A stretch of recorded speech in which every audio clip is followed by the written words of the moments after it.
Good afternoon po. Ito na po yung unit ninyo. Papabaklas ko na po kahit nag-uulan at para mapaship na po bukas. Ito lang po yung susundin yung pinaka-label. Ito yung mga nakasulat po na yan.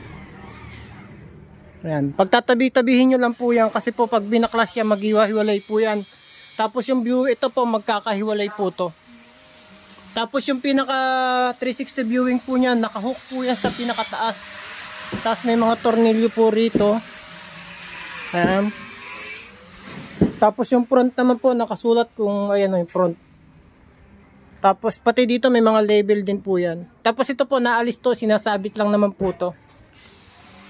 Tapos yung box parts niya ay 40 hole.